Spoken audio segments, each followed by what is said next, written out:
Good evening India. अब बात एक ऐसे पेंटर से जिसके ब्रश एक कहानी कहते हैं, जिसके कैनवस के रंग एक खूबसूरत दुनिया रचते हैं और जिसके स्ट्रोक्स ऐसे होते हैं कि कभी देखने वालों को सोचने में मजबूर कर दें तो कभी उसके चेहरे पर एक मुस्कुराहट ले आए।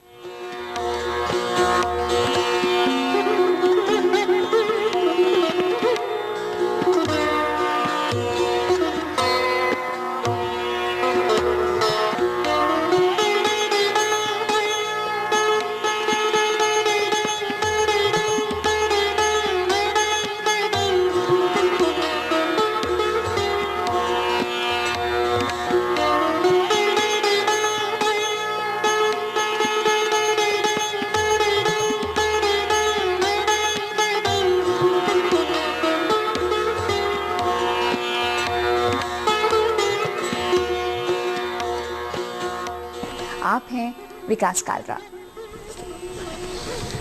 विकास, आपका स्टूडियो में बहुत बहुत स्वागत है।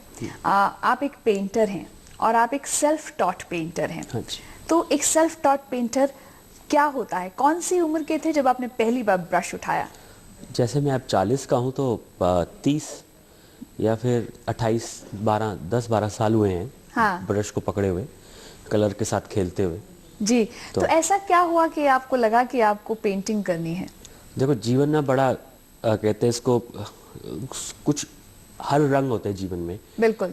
लेकिन मेरे हिसाब से अब तो एक ही रंग है, grey colour. No black and white, only grey colour. क्योंकि अब कहते हैं सुख दुख एक ही लेवल पे आ चुके हैं। क्योंकि जब 3rd में था तो फादर की डेथ हो गई, मदर ने बड़ी मेहनत करी तो काम चलता रहा। अपना अखबारों का काम करना, बड़े सारे पैसा कमाने के लिए बहुत काम किए। लेकिन एक स्टेज ऐसी आती है कि हमको क्या करना पड़ता है, अपना टाइम देके पैसा कमाना पड़ता है जी। और समय बड़ा, और लगता था ऐसी एक पोजीशन ऐसी आ चुकी थी कि हम एक ऐसे दलदल में हैं कि ना इधर घूम सके ना उधर घूम सकेंगे। और जैसे दुनिया को आंख उठा के देखते थे तो हर एक कोई अपने कुछ ना कुछ जंजालों में फंसा हुआ है। अपने मन का कुछ नहीं हो पा रहा था।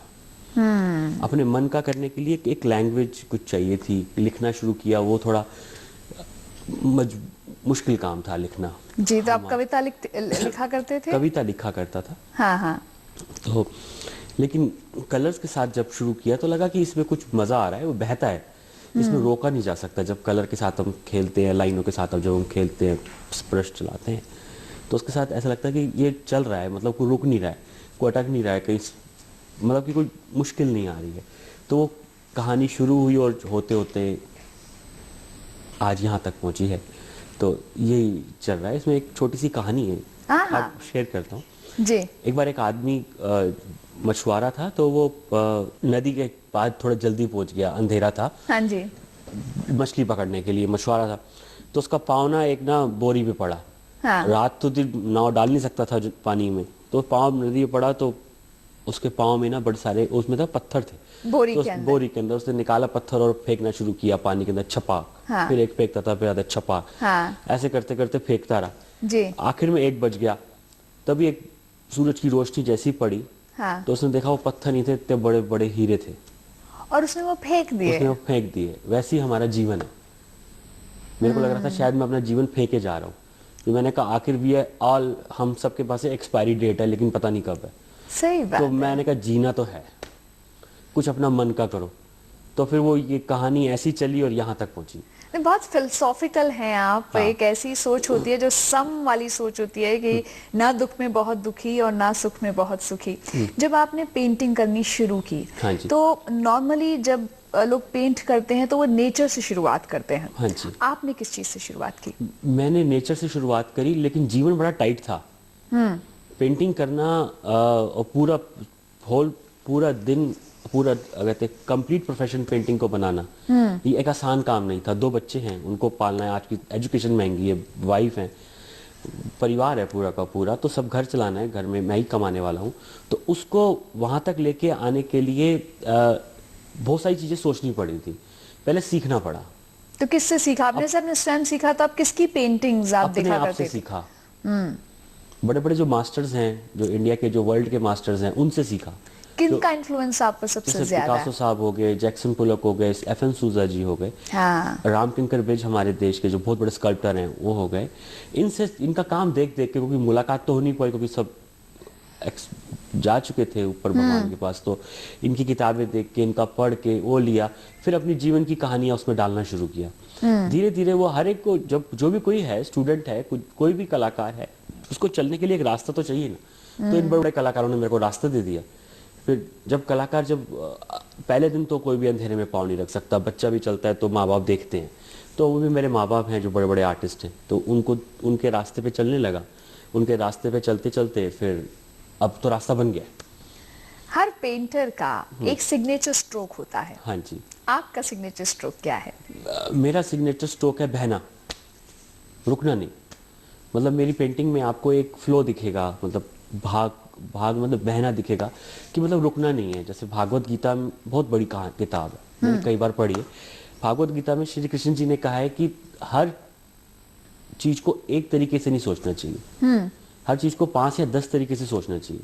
अच्छा। जहां पे तुम मलाई की तरह फिसल जाओ, वही जीने का सही तरीका है। टेंशन में नहीं रहना है, कभी भी परेशान नहीं रखना है अपने आप को।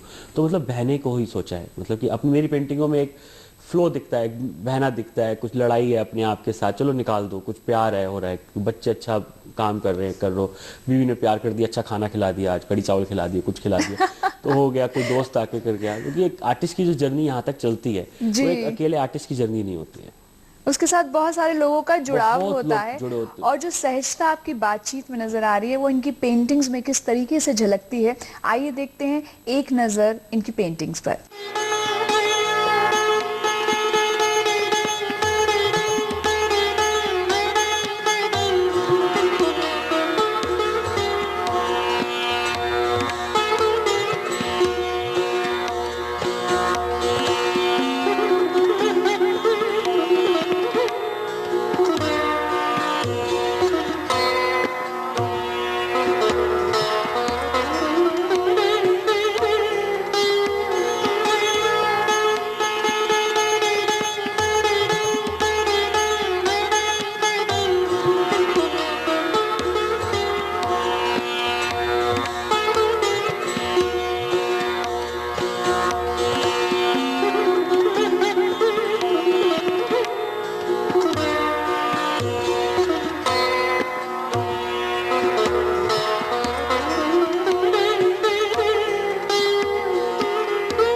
जब स्कल्पचर बनता है तो पहले एक आर्मेचर बनता है, फिर उसमें मिट्टी में काम होता है, फिर उसका पीओपी का वो बनता है, क्या कहते हैं उसको, मोल्ड बनता है। जब पीओपी का मोल्ड हम खोलते हैं तो पीछे का स्ट्रक्चर टूट जाता है, मिट्टी भी टूट जाती है और वो आर्मेचर भी टूट जाता है, क्योंकि निकालते हैं तो टूट जाता है। फिर जब हम पीओपी के साथ उसको तीसरी जगह कास्ट करते हैं, फाइबर में कास्ट करते हैं, तो पीओपी टूट जाता है। तो वैसे ही हमारा जीवन है, ये एक स्टोरी है कि जब तक हम पुरानी चीज़ों को नहीं छोड़ेंगे, नई चीज़ें नहीं पकड़ पाएंगे। और जब तक हम नई चीज़ें चाहिए तो हमको और पुरानी चीज़ें छोड़ते जाना पड़ेगा, चाहे जैसी भी चीज़ें हमको छोड़ते जाना पड़ेगा।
हमारे साथ हैं विकास कालरा। विकास, जैसे कि आपने कहा कि आपकी पेंटिंग्स में एक सहज फ्लो है, एक बहाव है।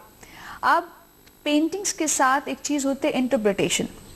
आपने कुछ सोचा, आपने उसे पेंट किया। अब ये देखने वाले के नजरिए, पर्सपेक्टिव के ऊपर है कि वो उसे किस तरीके से ले रहा है। तो क्या आपकी पेंटिंग्स इतनी सरल हैं कि समझ में आ जाती हैं और देखने वाला उसे उसी भाव में लेता है जिस भाव में आपने उसे पेंट किया है? देखो, इसके 2 प्रश्न, एक प्रश्न के 2 उत्तर हो सकते हैं। अच्छा। सिंपल। पेंटिंग तो सबसे पहली बात है, कोई लैंग्वेज तो है नहीं, बिल्कुल। यूनिवर्सल लैंग्वेज है। अफ्रीका में भी देखी जा सकती है, इंडिया में भी देखी जा सकती है। एक शॉर्ट नोट है, आप जो देख के उसको रिसीव कर रहे हैं, अगर आपको उसमें से कुछ मिल रहा है तो वो आपकी पेंटिंग है, अगर आपको उसमें से कुछ नहीं मिल रहा तो फिर वो किसी और के लिए है।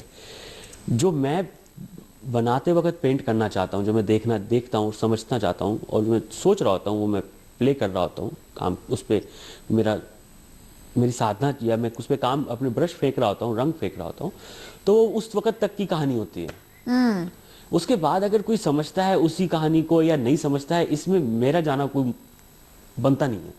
वो अगर सामने वाले के मतलब की है, उसको कुछ उसमें रिसीविंग हो रही है तो बेस्ट है, अगर नहीं हो रही है तो अब क्या कर सकते हैं। तो किसी और के, मेरी ये थोड़ा स्ट्रेट फॉरवर्ड हो जाएगा कि किसी और को मेरी सोच तक जाने के लिए उनको मेरे साथ सोना पड़ेगा, मेरे साथ चलना पड़ेगा, मेरे साथ खाना पड़ेगा, मेरी टांग के साथ टांग बांध के चलना पड़ेगा। अपने हिसाब से देखें, हाँ। जो उनको समझ में आ रहा है ले लें। नहीं, सही बात है, पिक्चर इज वर्थ 1000 वर्ड्स। हर कोई उसे अपनी नजर से देखता है। और जैसे कि आपने कहा कि अगर किसी को मेरी पेंटिंग्स को वही भाव सोचना है जिस भाव से मैंने पेंट किया, तो उसे मेरे साथ रहना पड़ेगा। और एक शायर ने भी कहा है कि दुनिया ने तजुर्बात हवादिस की शक्ल में जो दिया है वही लौटा रहा हूं मैं।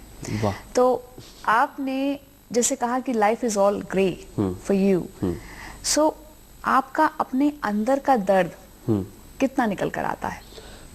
दर्द के बारे में बोलो तो अब सोचना बंद कर दिया है। दर्द तो कुछ नहीं है जीवन में। हाँ। क्योंकि सब चीजें देखो, एक स्टेज आती है, अष्टावक्र गीता में लिखा हुआ है कि एक स्टेज है कि आपको समभाव रहना चाहिए, कि मतलब कि एक्साइटेड नहीं होना चाहिए।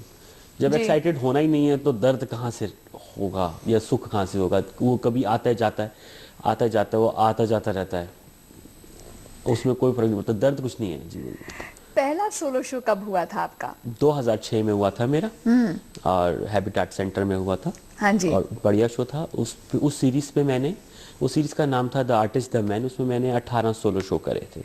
हाँ। हैबिटेट के अंदर, क्योंकि कोई गैलरी वाला एक्सेप्ट करने को तैयार नहीं था। ये एक बहुत बड़ा गोला है। इस गोले के ऊपर हम बात करेंगे, लेकिन उससे पहले देखते हैं विकास की पेंटिंग्स को एक और नजर से।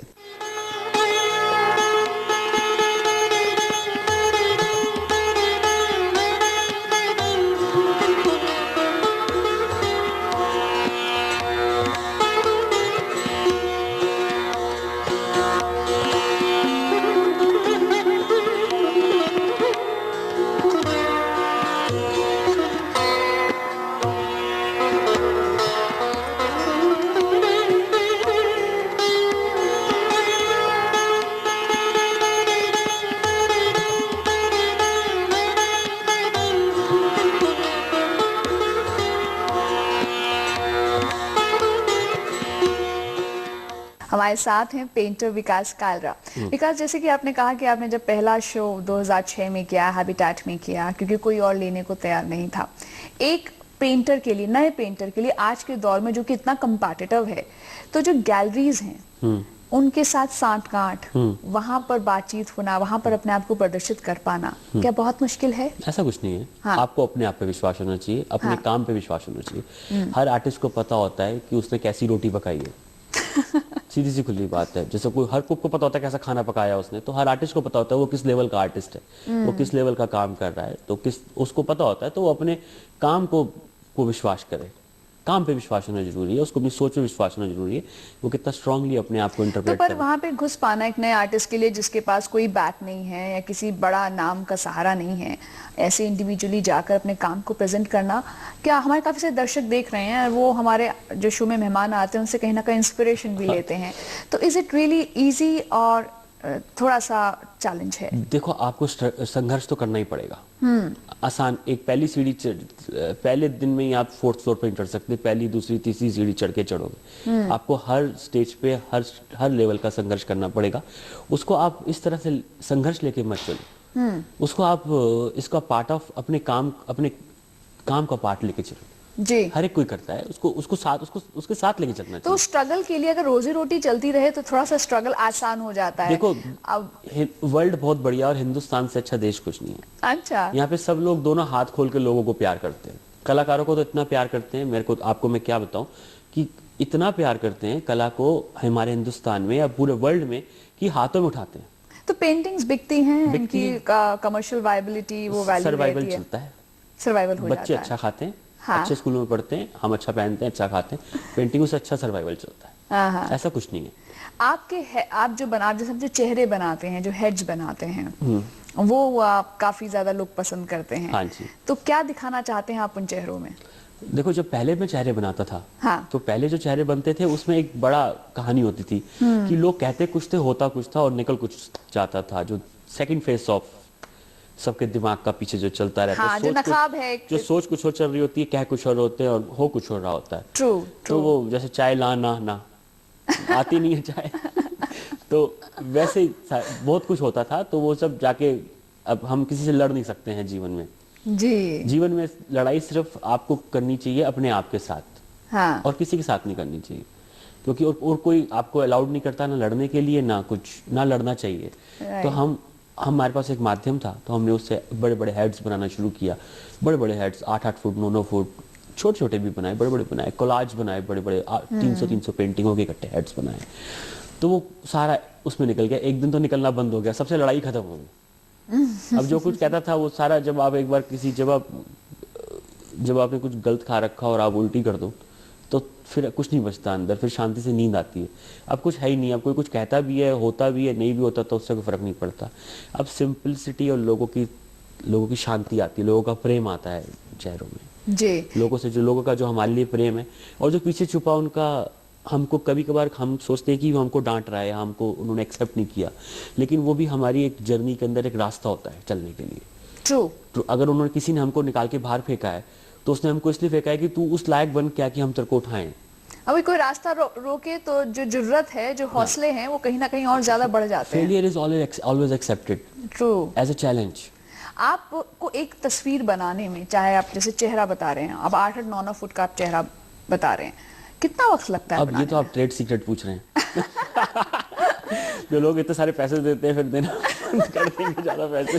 नहीं, आजकल प्रिंट्स का भी काम हो रहा है। मतलब एक तो काम है कि आप लिटरली आप ब्रश से काम कर रहे हैं, हाँ। और कंप्यूटर प्रिंट्स भी आप आ रहे हैं, तो उसमें तो किसमें ज्यादा मेहनत है? देखो, मेहनत तो काम पेंटिंग बनाने में है। जब तक पेंटिंग नहीं बनेगी तो उसके प्रिंट भी कैसे निकल सकते हैं, जब तक कोई हमारे पास नहीं तो पर टेक्नोलॉजी कुछ आपका काम आसान करती नहीं है? करती। देखो, मैं कच्चा आदमी हूँ, घर पे जमीन पे बैठ के खाना खाने वाला आदमी हूँ, आराम से बच्चों के साथ प्यार करने वाला आदमी हूँ, लोगों के साथ खुल के जीने वाला आदमी हूँ। हाँ। मैं घर से बाहर निकलता हूँ तो मेरे को सब हंसते हुए दिखते हैं, कोई आज तक मेरे को रोता हुआ दिखा ही नहीं, क्योंकि मैं नहीं रोता।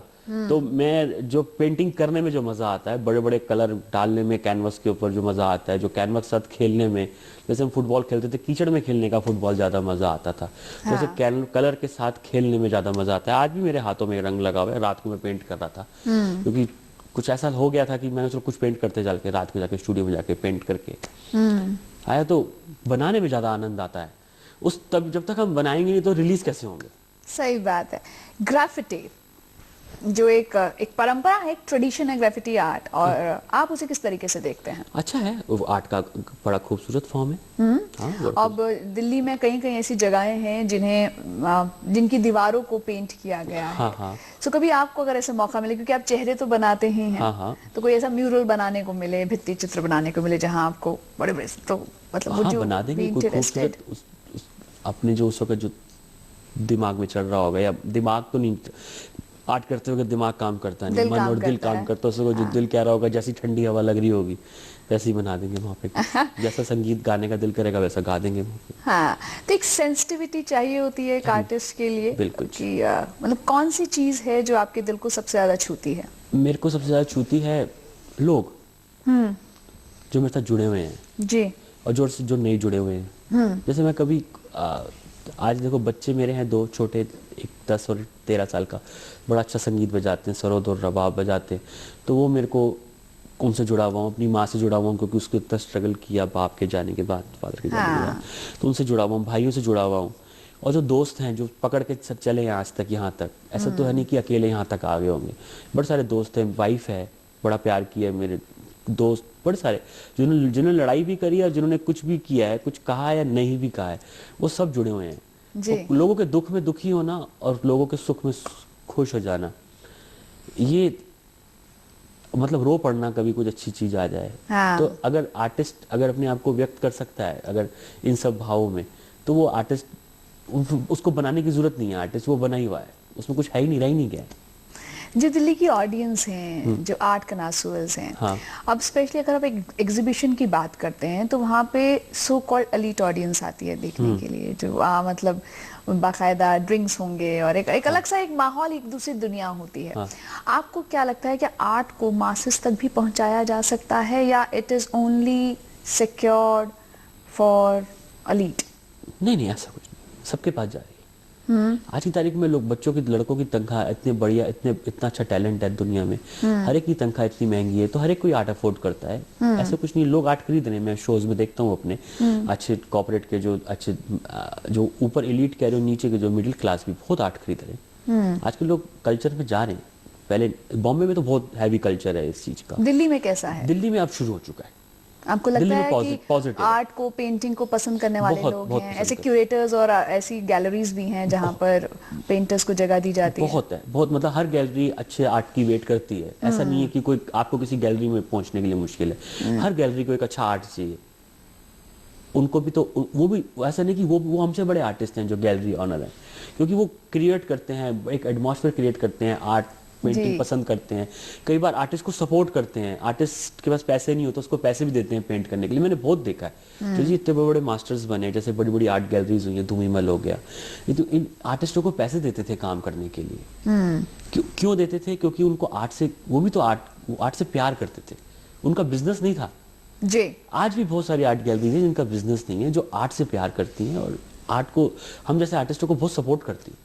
अब एक अच्छा चलन है जिसे हम फेस्टिवल्स कहते हैं। आपका एक लिटरेचर फेस्टिवल होता है, आपके म्यूजिक फेस्टिवल्स हैं, डांस फेस्टिवल्स हैं, हाँ। ऐसे पेंटिंग और आर्ट फेस्टिवल्स भी होते हैं। हाँ। तो आपको लगता है ये एक अच्छा चलन है नए आर्टिस्ट के लिए खास करके? बहुत अच्छा चलन है। इसके पीछे एक बहुत एक प्रैक्टिकल रीजन भी है। जी।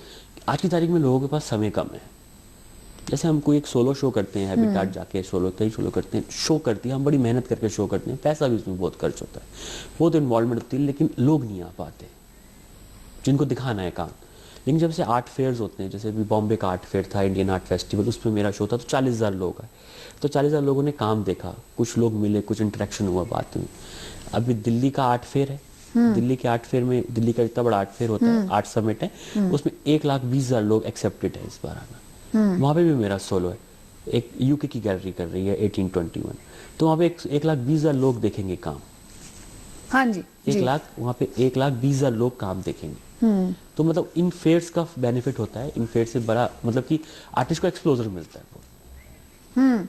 तो आप जैसे अभी बैंगलोर में आपने आर्ट चटनी कुछ हुआ था लास्ट ईयर शुरुआत हाँ, में, टेल अस अबाउट दैट। और आर्ट चटनी एक है, राज बगारिया उनके ऑनर है, राज बगारी उनके ऑनर, वो मेरे काम को बहुत पसंद करते हैं। वो जो भी कहीं भी शो करते हैं मेरे काम को जरूर हाँ। लगाते हैं वहाँ पे। और उनकी एक ऑक्शन हाउस है, आर्ट चटनी, फिर आर्ट बेंगलोर के साथ थे वो जी। अब उनकी आर्ट चटनी ऑक्शन हाउस है। अभी वो मेरे साथ एक अगले साल एक शो कर रहे हैं बड़ा।